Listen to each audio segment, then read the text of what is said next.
بسم الله. السلام عليكم ورحمة الله وبركاته.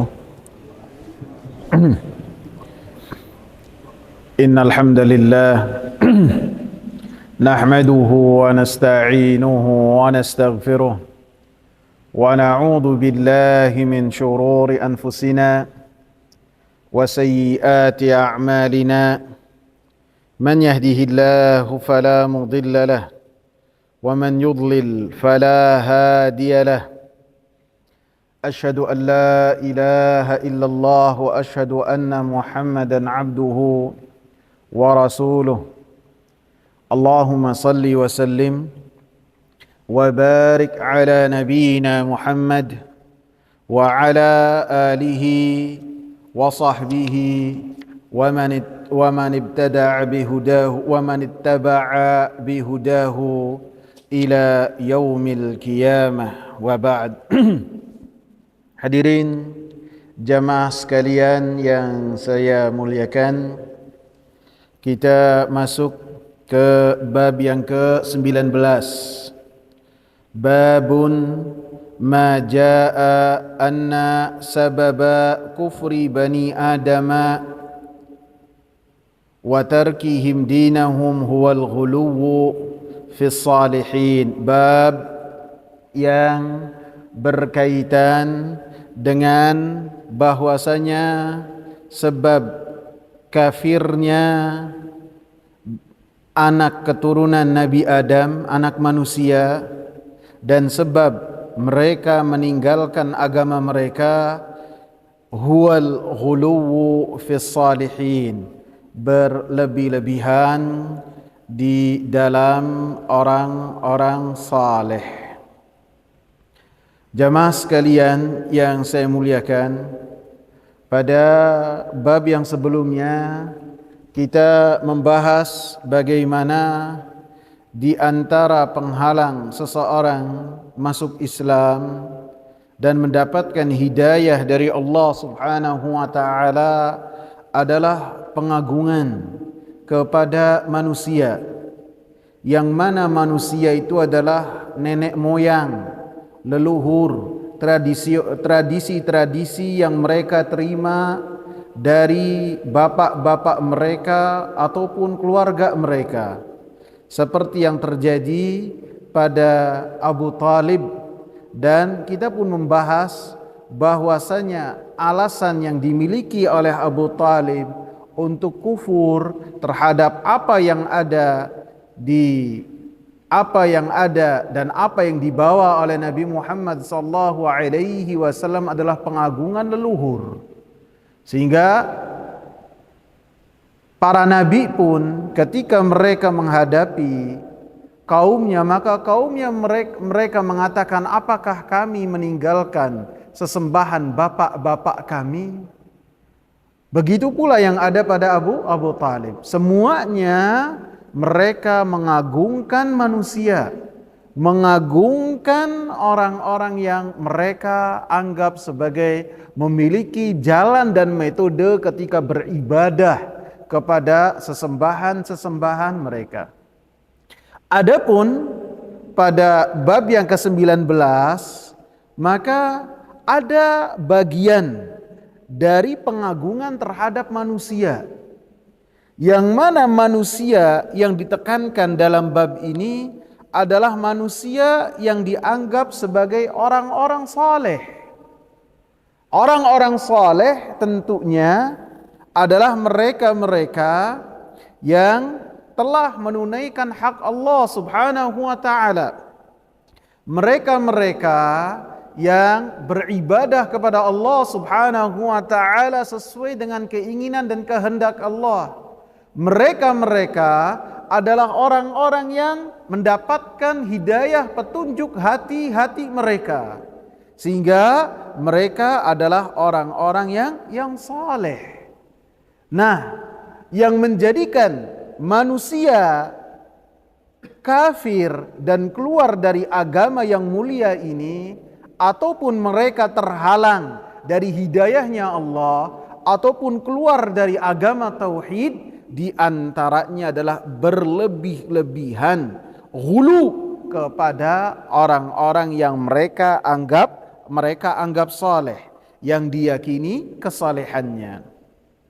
Dikatakan bahwasanya yang namanya berlebih-lebihan dalam atau hulu adalah dikatakan bahwasanya huwa mujawazatul haddi al-ma'dzuni fihi ala wajhil ifrat atau ala wajhi ta'addi.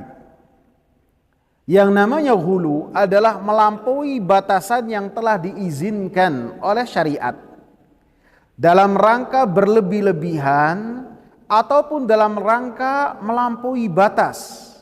Sehingga yang namanya hulu, berlebih-lebihan, baik yang sifatnya pengagungan, yang sifatnya perkataan, dan sifatnya keyakinan, maka itu semua termasuk hal yang dengannya seseorang akan kufur kepada agama yang telah dibawa oleh Nabi Muhammad sallallahu alaihi wasallam, yaitu agama tauhid, dan akan meninggalkan agama yang mulia ini. Kemudian disebutkan di sini adalah orang-orang saleh. Orang-orang saleh seperti yang saya sebutkan, mereka adalah orang-orang yang memiliki ataupun mereka yang memiliki kesalehan. Mereka adalah yang memiliki ketaatan. Mereka yang memiliki keikhlasan. Artinya mereka empuknya ketaatan, keikhlasan, sehingga mereka dengan dua ini menjauh dari kerusakan, menjauh dari perbuatan-perbuatan kemaksiatan. Dengannya mereka iringkan dengan senantiasa melakukan ketaatan kepada Allah. Jadi bukan hanya meninggalkan perbuatan maksiat, bukan hanya meninggalkan apa-apa yang diharamkan oleh Allah Subhanahu wa taala, maka mereka pun adalah orang-orang yang mereka senantiasa melaksanakan ketaatan kepada Allah Subhanahu wa taala. Ada di antara mereka al-muqtasid yang melaksanakan hal-hal yang wajib, dan ada di antara mereka sabiqun bil khairat yang berlomba-lomba dalam ketaatan, tidak mencukupkan diri dengan apa-apa yang diwajibkan oleh Allah Subhanahu wa taala semata,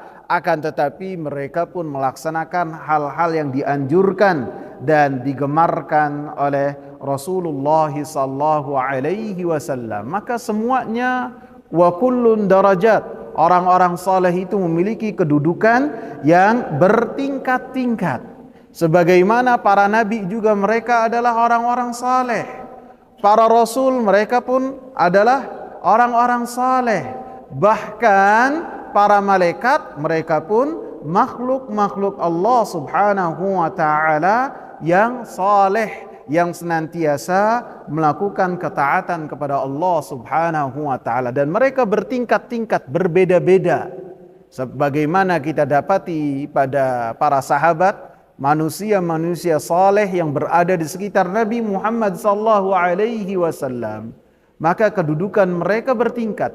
Tidak semuanya sama, ada yang berbeda. Seperti yang paling mulia tentunya Abu Bakar, setelahnya Umar, setelahnya Utsman, Ali, dan 10 pertama sahabat yang mereka dikatakan sebagai al-asyara mubasysyaruna bil jannah. Kemudian mereka pun bertingkat lagi, berbeda-beda, menunjukkan bahwasanya orang-orang saleh mereka bertingkat dan berbeda-beda kedudukannya di sisi Allah Subhanahu wa taala. Kemudian apa yang dibolehkan untuk kita lakukan terhadap orang-orang saleh? Karena di sini sebutkan yang namanya hulu, melampaui batasan yang diizinkan.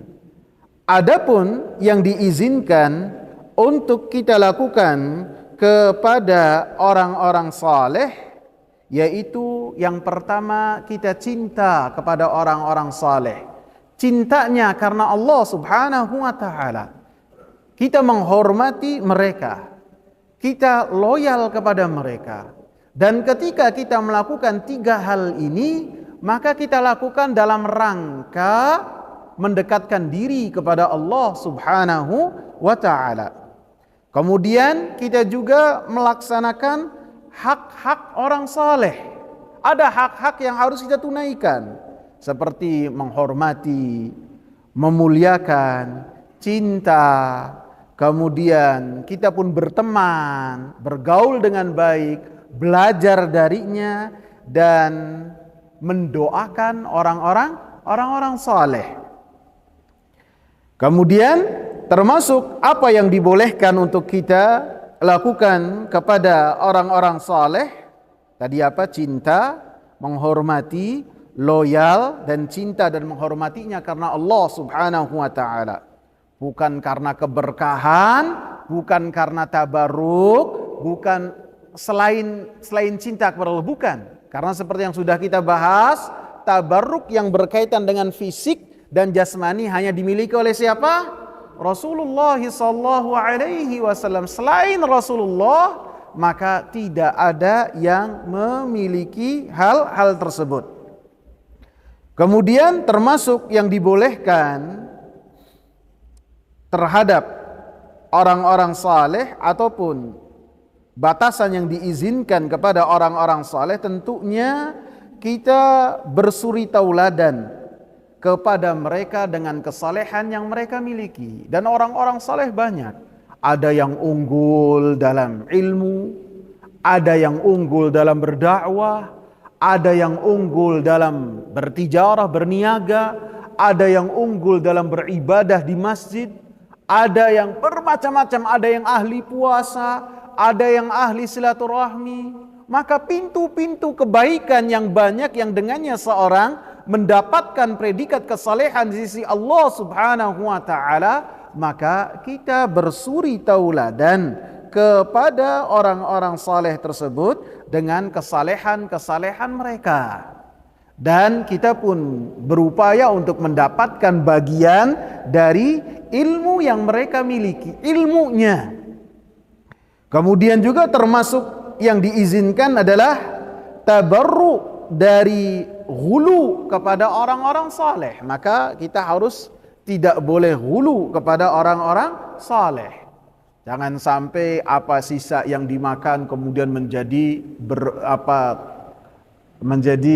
dianggap berkah ya. Kemudian berebut ataupun lain-lain halnya. Maka ini adalah ghulu yang tidak pernah dilakukan oleh orang-orang saleh di antara orang-orang saleh mereka, para sahabat ridwanullahi alaihim.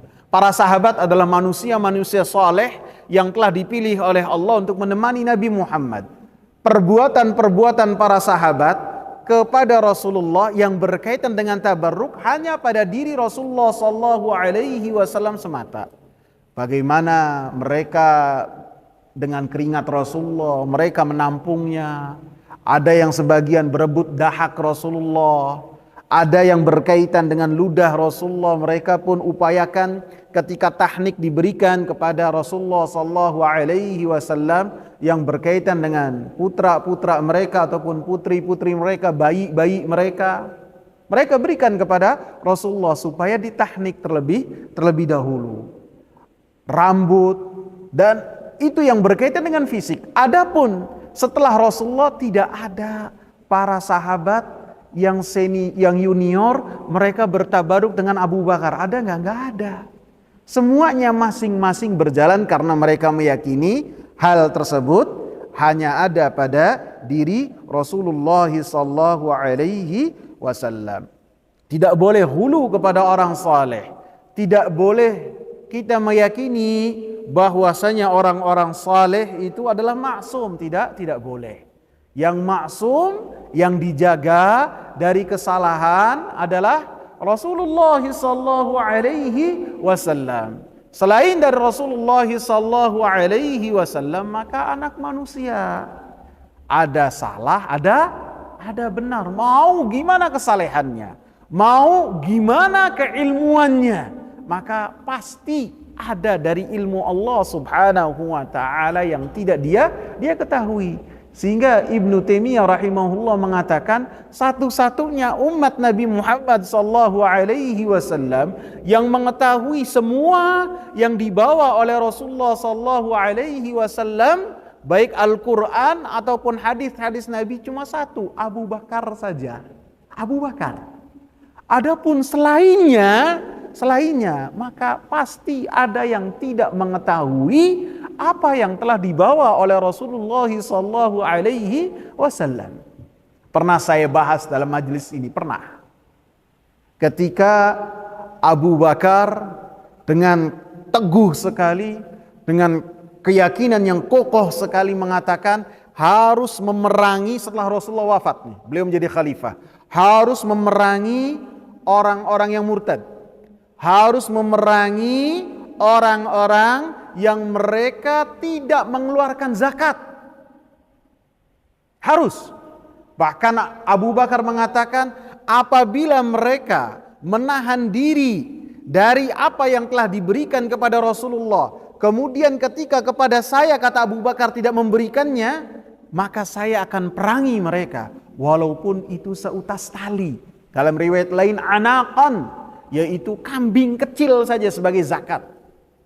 Maka Umar bin Khattab, beliau mengatakan, ya Khalifah Rasulullah, wahai pengganti Rasulullah, apakah engkau memerangi satu kaum yang mereka mengucapkan kalimat la ilaha illallah wa Muhammad Rasulullah?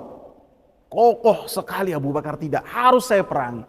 Terus Umar menentang, terus Abu Bakar dengan kokohnya mengatakan saya harus memerangi orang-orang yang mereka enggan mengeluarkan zakat. Sampai sini. Sampai Allah Subhanahu wa taala lapangkan dada Umar sebagaimana Allah lapangkan dada Abu Bakar untuk memerangi orang-orang yang mereka tidak mengeluarkan zakat. Akhirnya mereka menyerah sampai akhirnya kembali mengeluarkan zakat. Para ulama mengatakan ada hadis yang tercantum dalam Sahih Bukhari dan Sahih Muslim dan tercantum juga dalam Al-Arba'in An-Nawawiyah, bahwasanya Abdullah bin Umar mengatakan apa? Rasulullah sallallahu alaihi wasallam mengatakan apa? Umirtu an uqatilan nasa hatta yashhadu an la ilaha illallah wa anni rasulullah wa yuqimus salata wa yu'tuz zakata wa idza fa'alu 'asamu minni dima'ahum wa amwalahum illa bihaqqil Islam wa hisabuhum 'ala Allah. Hadis yang bersumber dari sahabat Abdullah bin Umar. Abdullah bin Umar berarti siapa? Putranya Umar. Beliau meriwayatkan hadis dari Nabi. Saya diperintahkan oleh Allah, kata Rasulullah, untuk memerangi manusia sampai mereka memiliki kesaksian la ilaha illallah wa Muhammad Rasulullah. Apa berhenti sampai sini? Tidak. Sampai mereka menegakkan salat, sampai mereka mengeluarkan zakat. Jadi apabila memiliki kesaksian la ilaha illallah saja wa Muhammad Rasulullah, tidak salat, diperangi. Apabila melaksanakan kesaksian la ilaha illallah wa Muhammad Rasulullah, melaksanakan salat, tidak zakat, diperangi. Wa fa idza fa'alu dzalika 'asamu minni dima'ahum. Apabila mereka melaksanakan tiga hal ini, maka terjaga harta-harta mereka, terjaga darah-darah mereka, kecuali dengan hak Islam. Mereka tidak enggan mengeluarkan zakat, dipaksa harus dikeluarkan zakatnya. Hak Islam apabila di antara mereka ada yang zina dan dia adalah muhsan, sudah menikah, maka dibunuh dengan cara dirajam. Apabila di antara mereka membunuh jiwa yang lain tanpa hak, maka dibalasnya dengan dibunuh juga. Apabila di antara mereka setelah melakukan tiga hal ini keluar dari agama dalam keadaan murtad, maka dibunuh juga. Illa bihaqqil Islam wa hisabuhum 'ala Allah. Adapun apa yang ada di hati itu rahasia Allah Subhanahu wa taala. Jadi apa yang diketahui oleh Abdullah bin Umar tidak diketahui oleh siapa? Oleh Umar bin Al-Khattab. Karena para ulama meyakini apabila Umar bin Al-Khattab mengetahui apa yang diriwayatkan oleh putranya, maka pasti dia tidak akan menentang apa yang telah beliau katakan kepada Abu Bakar As-Siddiq dengan penentangan yang sangat keras. Walaupun dengan berjalannya waktu, Allah Subhanahu wa taala lapangkan dadanya Umar bin Al-Khattab. Jadi tidak ada yang mengetahui semua agama yang dibawa oleh Rasulullah sallallahu alaihi wasallam. Sebagian mengetahui, sebagian lagi mengetahui yang lain, sebagian lagi mengetahui yang lain. Semua satu dengan yang lainnya saling menyempurnakan. Wa fawqa kulli dhi ilmin alim. Di atas yang berilmu ada lagi yang berilmu lagi. Tidak semuanya satu, ada masing-masing ada di atas ilmu, ada ilmu yang lain, sehingga para ulama pun berbeda pendapat.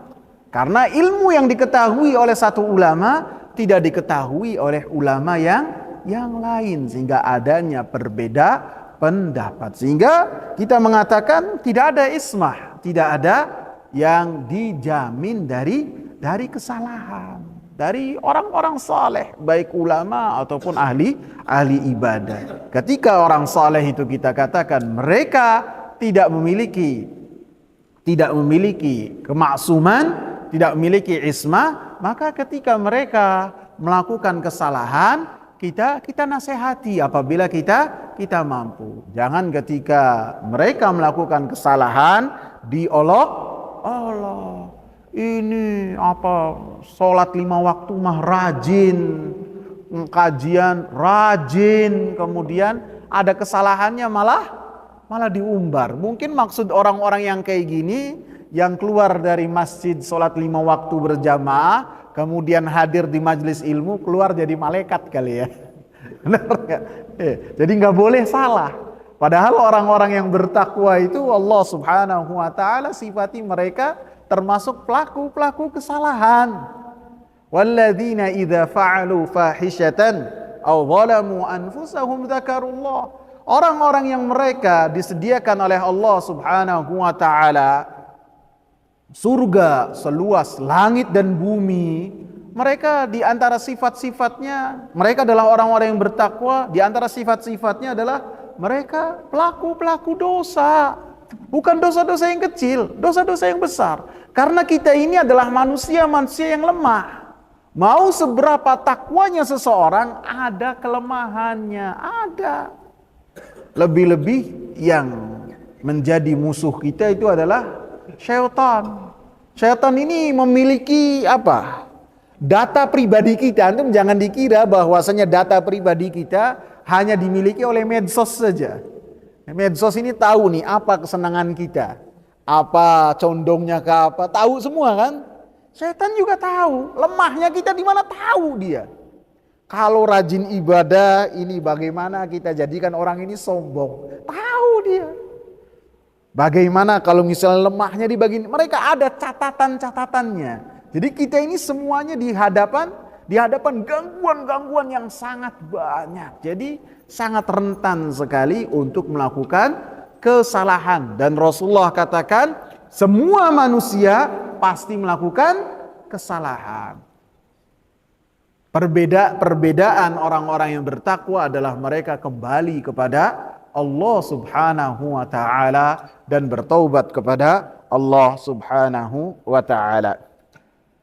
Dan apabila orang-orang salehnya itu adalah para nabi dan para rasul, maka termasuk hak mereka adalah kita mengambil syariat dan cara beribadah dari mereka dengan melaksanakan apa yang diperintahkan oleh mereka, oleh para nabi dan para rasul, berittiba kepada mereka dan bersuri tauladan kepada para nabi dan para rasul, cinta kepada para nabi, kemudian loyal kepada para nabi dan para rasul, dan kemudian kita menolong para nabi dan para rasul. Dan ini termasuk cinta dan hal-hal yang dibolehkan yang berkaitan dengan hak-hak orang saleh. Adapun selebihnya apabila lebih dari itu, maka termasuk dari hulu kepada orang-orang saleh. Seperti ketika menjadikan orang-orang saleh ini sebagai tempat untuk kita bersumpah, dengan menjadikan mereka sebagai sumpah, maka ini termasuk hulu, berlebih-lebihan. Ataupun ketika mereka mati, kuburnya dijadikan bangunan-bangunan khusus, ataupun dijadikan tempat beribadah, maka ini termasuk berlebih-lebihan. Dan inilah awal dari kesyirikan yang terjadi di anak manusia, seperti yang diceritakan oleh Abdullah bin Abbas dalam pembahasan kita kali ini insyaallah. Jadi di dalam bab ini disebutkan termasuk hal yang akan menjadikan manusia itu kufur dan keluar dari agama yang mulia ini adalah berlebih-lebihan kepada orang-orang saleh, baik ketika mereka hidup ataupun setelah mereka mati. Termasuk juga berlebih-lebihan ketika kita meyakini bahwasanya mereka memiliki pengaturan terhadap alam semesta ini. Maka ini hulu, nggak boleh. Sebagian mengatakan tidaklah terjadi mara bahaya, tidaklah terjadi musibah, kecuali orang-orang soleh itu dimintakan izin terlebih dulu oleh Allah Subhanahu wa ta'ala. Pernah dengar omongan seperti ini? Pernah enggak? Ini adalah berlebih-lebihan terhadap orang-orang saleh. Tidak boleh. Dan ini yang berkaitan dengan keyakinan.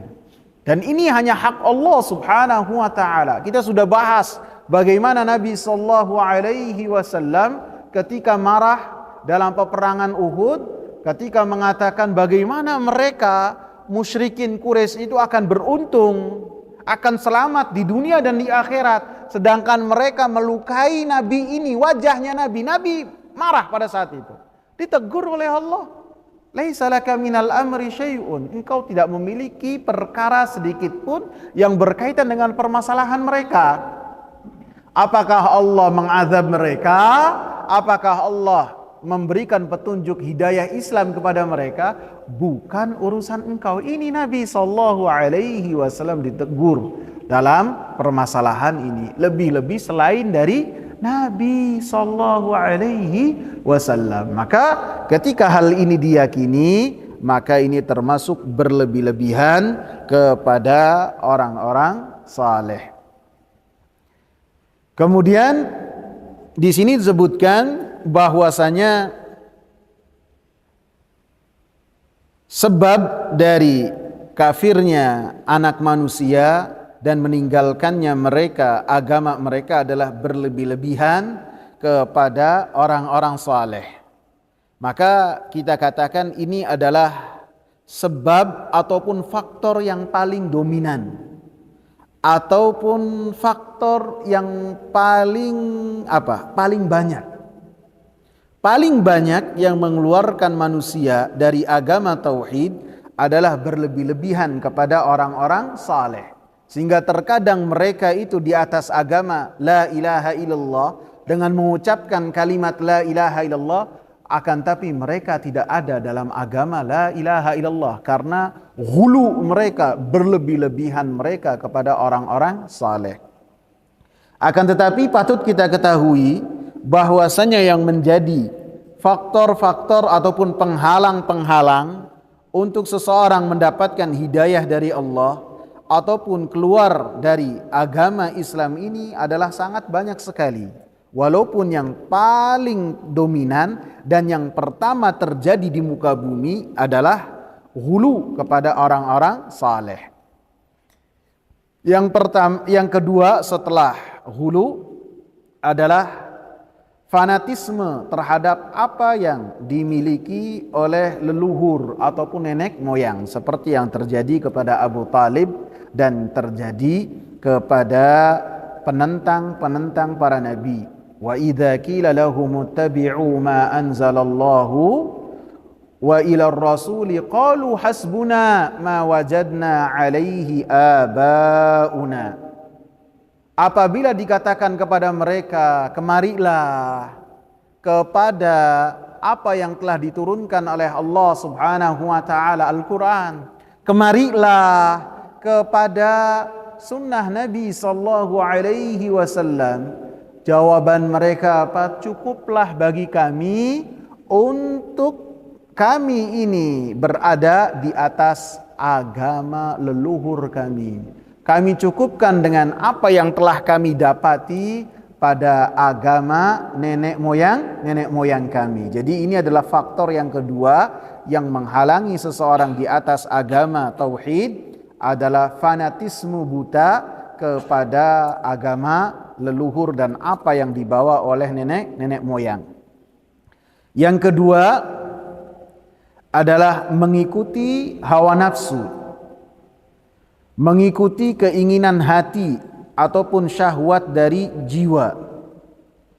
Allah Subhanahu wa taala mengatakan dalam surat Sad ayat 26, "Wala tattabi'il hawa fayudhillaka an sabilillah."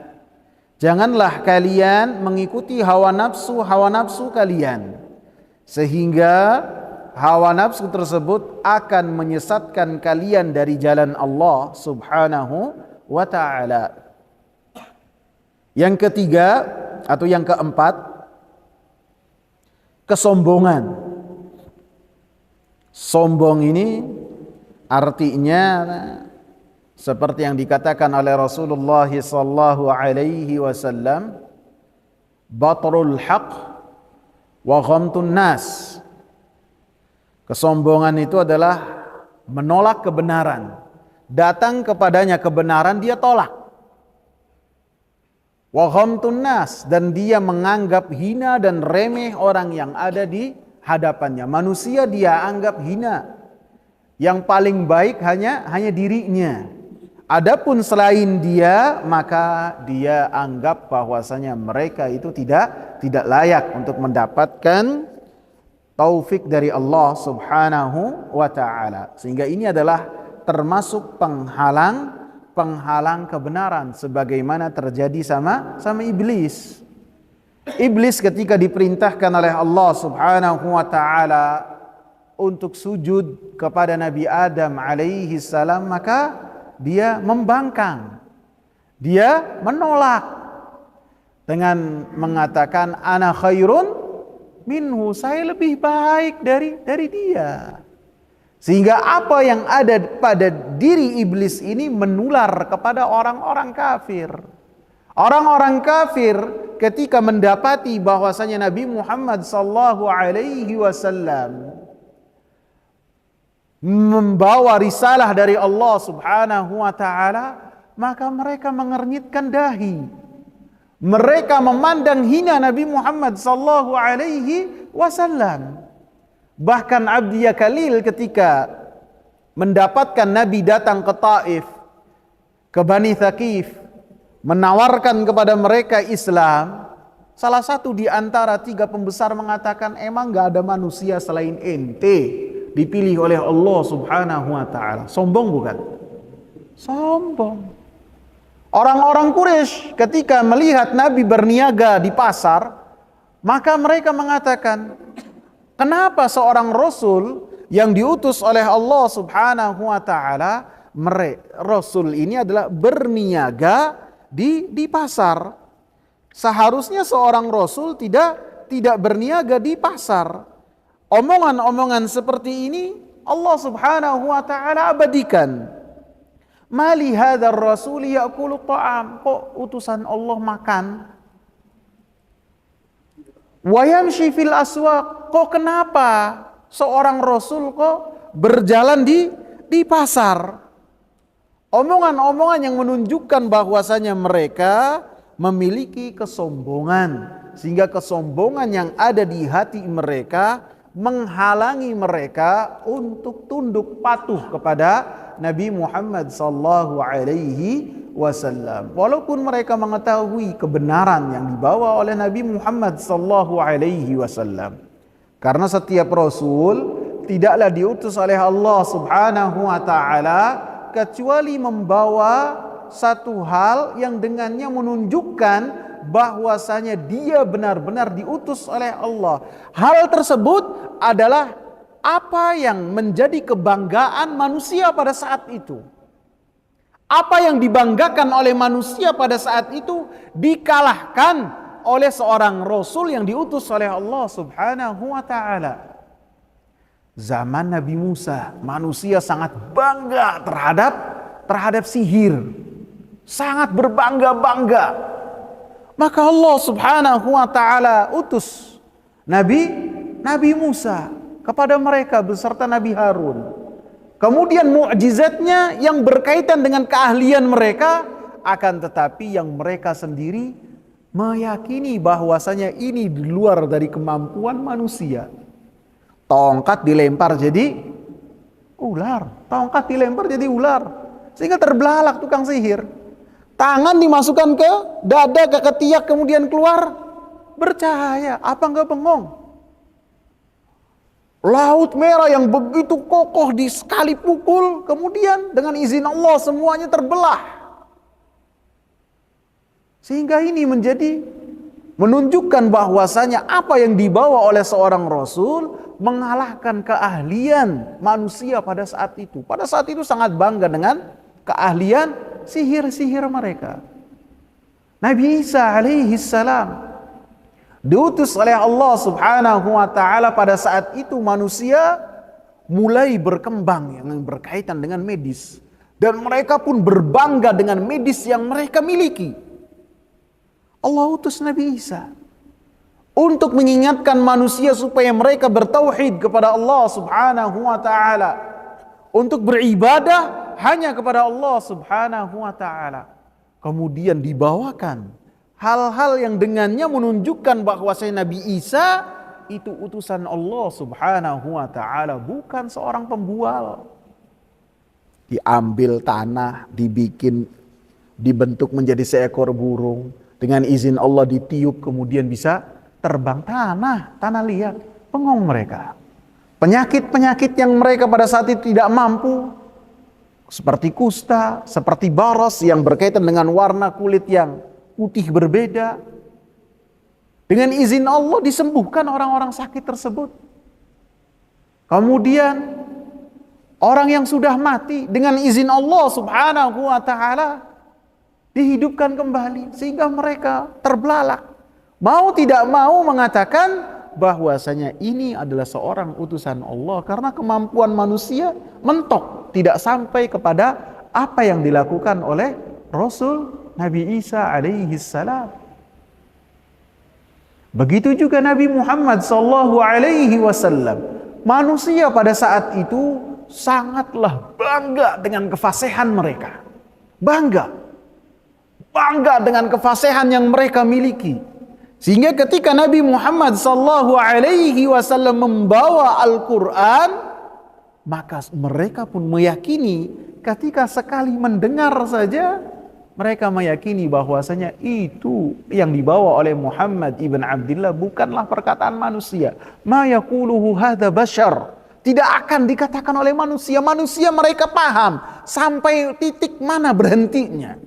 Adapun susunan-susunan yang dibawa oleh Nabi Muhammad sallallahu alaihi wasallam, walaupun di siang hari mereka membantah dengan mengatakan ini adalah sihir, ini adalah klinik, ini adalah dongeng-dongeng orang terdahulu.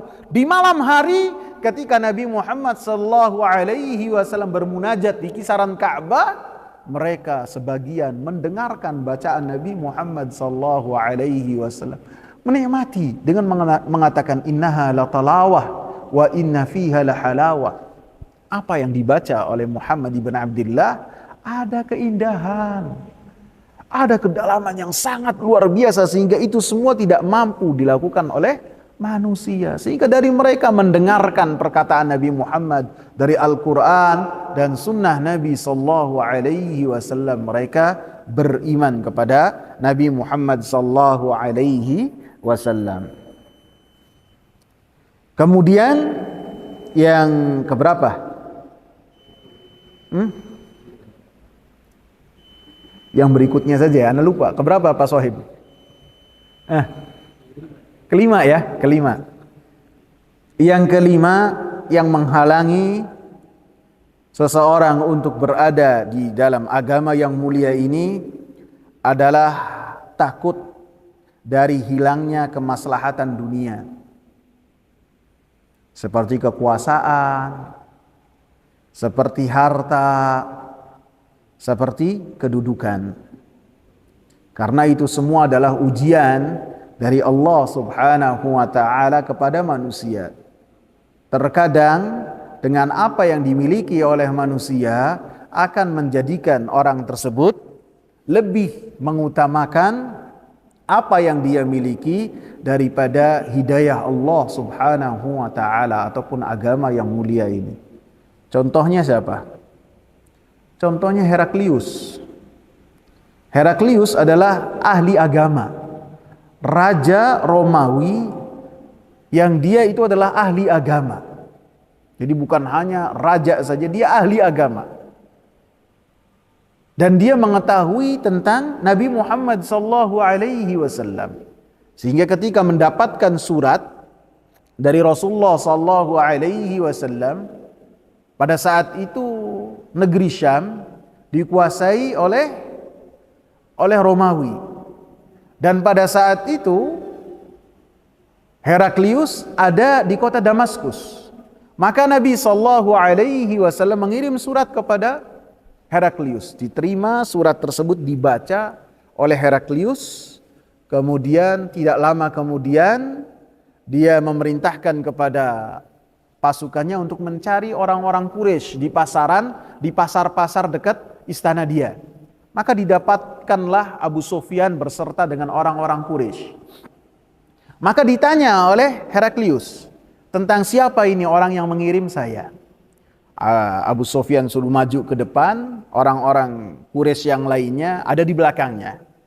Kata Heraklius, kalau orang ini bohong, kalian kasih isyarat saja, nggak usah berbicara. Dan semuanya pada saat itu orang Quraisy, termasuk Abu Sufyan, masih di atas kekufuran mereka. Maka ditanya beberapa hal tentang Nabi Muhammad, apa dakwahnya, apa pengikutnya. Pengikutnya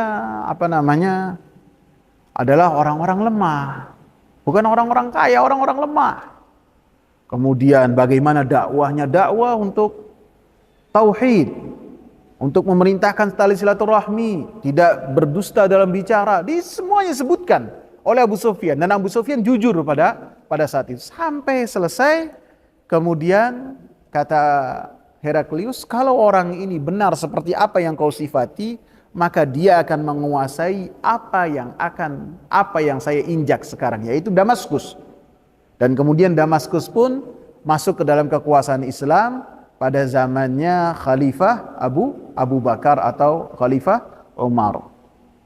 Maka alhasil setelah Abu Sufyan dan kawan-kawannya dikeluarkan, maka Heraklius mengatakan apa kepada orang-orang kepercayaannya ataupun ahli agamanya, rahib-rahibnya yang ada di istana dia mengatakan, saya akan beriman kepada Muhammad yang ada di kota Madinah.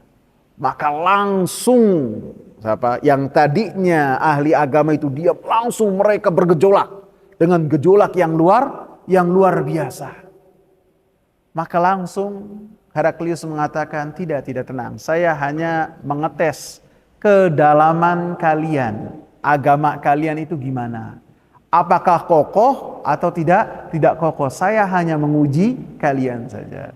Kemudian dia pun tidak beriman kepada Nabi Muhammad sallallahu alaihi wasallam dan mati di atas kekufurannya. Lebih mementingkan kekuasaan dia daripada agama yang seharusnya harus dia bela dengan apa yang dia miliki. Kemudian yang ke-6 ya. Yang ke-6 adalah hasad, dengki. Hasad dan dengki ini akan menghalangi seseorang untuk beriman kepada apa yang telah dibawa oleh Nabi Muhammad sallallahu alaihi wasallam. Contohnya siapa? Orang-orang Yahudi. Orang-orang Yahudi, mereka mengenal Islam, mengetahui Islam, akan tetapi ketika mengetahui bahwasanya Nabi akhir zaman itu bukanlah dari golongan mereka, akan tetapi Nabi akhir zaman itu keluarnya dari keturunannya Ismail, bukan dari keturunannya Ishak ya, bukan dari keturunannya Ismail, Ishak ya, bukan dari keturunannya Ishak, maka mereka langsung hasad. Mereka berharap bahwasanya karunia tersebut tidaklah dimiliki oleh orang-orang Arab, harusnya dimiliki oleh orang-orang Yahudi. Padahal mereka mengenal Nabi Muhammad, mereka mengetahui tentang dakwah tauhid, mereka mengetahui tentang Islam, akan tetapi apa yang mereka ketahui menjadikan mereka mendapatkan murka Allah Subhanahu wa taala karena tidak diiringkan dengan amalan yang seharusnya mereka lakukan. Yang ketujuh, al-jahlu, kebodohan. Kebodohan ini jahil di sini artinya tidak mengetahui agama Islam dan keindahan Islam. Artinya tidak mau belajar, tidak mau mencari. Allah Subhanahu wa taala sifati orang-orang yang tidak mendengar Al-Qur'an dengan bi'annahum qaumun la ya'lamun. Dalam surat At-Taubah ayat yang ke-6. Wa in ahadum minal musyrikin istajaraka fa'ajirhu hatta yasma'a kalamallahi thumma ablighu ma'manah.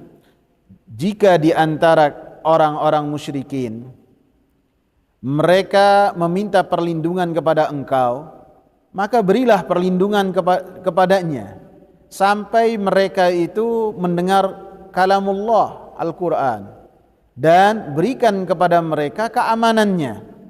Dzalika biannahum qaumul la ya'lamun. Hal tersebut terjadi karena mereka orang-orang musyrikin tidaklah mengetahui tentang hakikat dan indahnya agama Islam. Dan dalam bab ini dibahas 6 dalil kalau tidak salah ya. 1 ayat yaitu dari surat An-Nisa ayat 171, kemudian athar dari Abdullah bin Abbas yang berkaitan dengan surat Nuh ayat 23, dan perkataannya Ibnul Qayyim yang berkaitan dengan atharnya Abdullah bin Abbas. Kemudian hadis dari Umar bin Khattab radhiyallahu anhu. Kemudian hadis dari siapa ini? Hadis yang berkait dari Abdullah bin Mas'ud kalau enggak salah. Iyyakum wal ghuluwa fid din. Kemudian hadis yang keempat dalil yang keenam atau hadis yang kelima, halakal mutanatti'un dari Abdullah ibn Mas'ud. Insyaallah kita lanjutkan besok Selasa malam Rabu dengan membahas dalil yang pertama. Semoga bermanfaat. Subhanakallahumma bihamdika asyhadu an la ilaha illa anta astaghfiruka wa atubu ilaik. Assalamu alaikum warahmatullahi wabarakatuh.